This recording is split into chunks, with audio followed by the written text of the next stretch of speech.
Serangan jantung kerap disebut the silent killer ini bisa menyerang kapan saja dan siapa saja, tidak memandang usia dan status sosial. Rasa sesak hingga nyeri di bagian dada karena adanya penyumbatan di aliran darah. Benarkah kegemaran mengonsumsi makanan berkolesterol tinggi hingga kurangnya berolahraga menjadi faktor pemicu serangan jantung?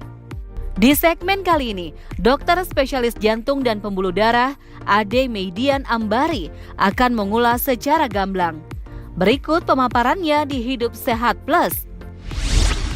Mengalami serangan jantung bisa tak kenal waktu bahkan tempat. Penyakit the silent killer ini bisa saja menyerang Anda ketika sedang sendirian di rumah. Lalu adakah penyebab seseorang bisa terserang penyakit jantung secara tiba-tiba? Kita tahu serangan jantung, bahasa medisnya itu disebut dengan sindrom koroner akut gitu ya. Sindrom koroner akut adalah suatu keadaan di mana itu terjadi pecah pembuluh darah atau sumbatan pada pembuluh darah koroner. Kita tahu bahwa jantung itu adalah pompa, dia memompa darah ke seluruh tubuh. Dia diperdarai oleh dua pembuluh darah kecil yang disebut dengan pembuluh darah koroner, satu yang kanan, satu yang kiri bercabang dua. Kita tahu diameternya mungkin sekitar 1,5, paling besar itu 1,5 cm gitu ya. Apa yang terjadi? Kita kalau misalnya pasien dengan kolesterol tinggi, dengan darah tinggi, kena kencing manis, itu terjadi yang disebut dengan proses arteriosklerosis. Arteriosklerosis itu adalah pengendapan lemak pada dinding dalam pembuluh darah yang mengakibatkan penyempitan dari pembuluh darah koroner. Pada serangan jantung yang terjadi adalah pecah dari plak itu sendiri dan akhirnya terjadi sumbatan total. Akibatnya apa? Nyeri dada pada pasiennya, bahkan sampai bisa menyebabkan kematian yang disebut dengan henti jantung mendadak. Penyempitan pembuluh darah koroner itu terjadi karena apa? Yang disebut dengan arteriosklerosis. Proses arteriosklerosis apa sih? Arteriosklerosis adalah suatu proses di mana terjadi endapan lemak pada dinding dalam pembuluh darah.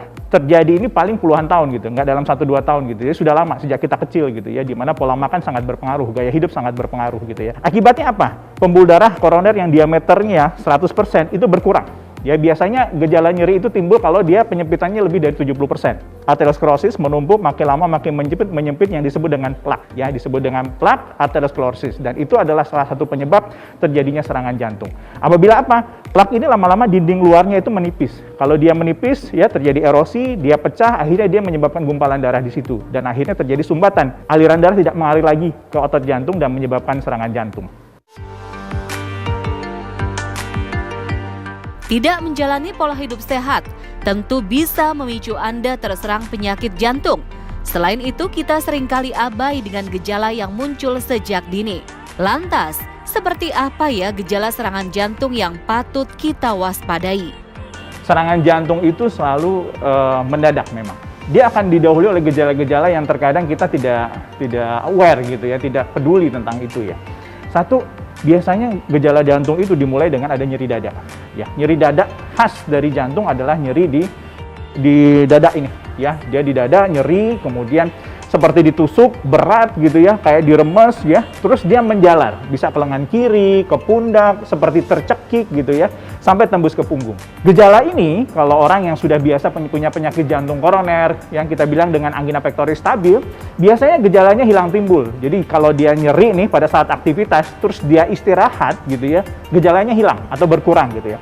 Tapi pada serangan jantung beda, 20 menit lebih gejala itu timbul. Jadi nyeri dadanya lebih dari 20 menit nih. Disertai apa? Biasanya ada keringat dingin, terus kemudian ada mual gitu ya, kayak dia mau muntah gitu ya. Sehingga itu tanda-tanda awal ya. Bahkan kadang-kadang ya disertai kayak mau pingsan gitu ya, pandangan kabur dan lain sebagainya. Kalau itu mulai timbul, terutama tadi nyeri dada ya, atau sesak gitu ya, sesaknya nggak enak gitu ya, itu cepat harus minta pertolongan ya. Pertolongannya kemana? Ya ke dokter gitu ya. Kalau serangan jantung kemana? Ke rumah sakit, paling nggak ke gawat daruratnya, sehingga nanti mendapat pertolongan lebih cepat. Penanganan dini pada serangan jantung tentu harus cepat dan tepat.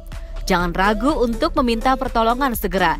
Namun bagaimana jika kita terkena serangan jantung saat sendirian di rumah? Adakah cara mengatasi serangan jantung dengan kondisi ini?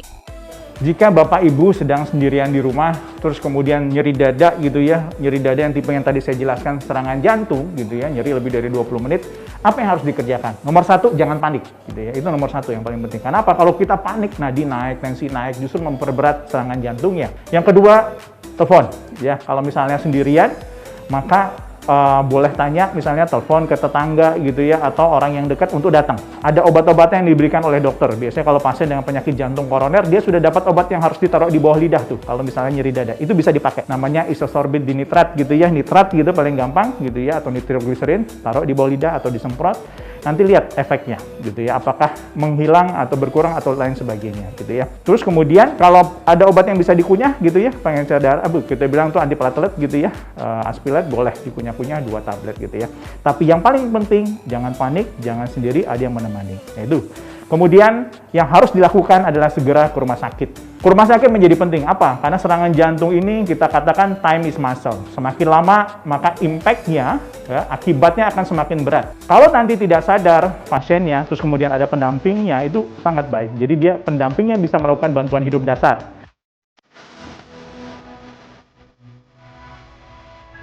Jika Bapak Ibu sekalian menemukan ada pasien serangan jantung, terus kemudian tidak sadar, apa yang bisa kita kerjakan? Yang kita kerjakan adalah bantuan hidup dasar, memberikan bantuan hidup dasar atau resusitasi jantung paru. Ya, caranya seperti apa? Satu, kita tentukan pasien ini betul-betul tidak sadar ya. Misalnya, Pak, Bu, bangun, Pak, Bu, bangun gitu ya. Pasien kita tahu dia tidak sadar. Yang harus kita lakukan berikutnya adalah apa? Minta bantuan. Kalau Anda cuma berdua dengan pasien, minta tolong orang lain gitu ya. Untuk apa? Untuk telepon nih, bisa telepon ke emergensi atau 119, terus untuk membantu kita dalam melakukan bantuan hidup dasar. Setelah itu apa yang paling penting lagi adalah kita langsung melakukan kompresi atau pijit jantung. Berapa sih kecepatannya? Biasanya 100 sampai 120 kali dalam 1 menit. Kedalamannya 5 sampai 6 cm. Jadi paling gampang kita cari nih, kalau pada laki-laki ya di antara 2 puting, terus kemudian kita lihat tulang tengahnya, taruh jari di situ ya. Kurang lebih 2 jari ya di atas namanya ujung dari tulang tengah ini. Terus kemudian kita lakukan kompresi ya. Tuh. Ya. Kedalamannya 5 sampai 6 cm, terus kemudian kecepatannya dalam 1 menit 100 sampai 120 kali ya per menit gitu ya. Nah, di masa pandemi COVID ini kita tidak melakukan yang disebut dengan bantuan nafas gitu ya, karena kita mencegah penularan. Apa? Karena kalau pasien ini tidak kita kenal, siapa tahu dia kena COVID gitu ya. Jadi kita tidak melakukan bantuan nafas di sini. Cukup memberikan kompresi dada. Itu penting sekali. Dan ini bisa dilakukan oleh orang awam dan harus bisa dilakukan oleh orang awam. Jadi kalau pasien tidak sadar, jangan ditepuk-tepuk gitu, dipijit-pijit gitu ya. Kita harus cek betul dan berikan bantuan pijit jantung pada pasien ini. Pemirsa, itulah tadi penjelasan tentang serangan jantung ketika kita sedang sendirian di rumah. Menjaga kesehatan jantung memang menjadi hal penting. Lalu tips agar bisa terhindar dari penyakit ini, berikut kita simak jawabannya.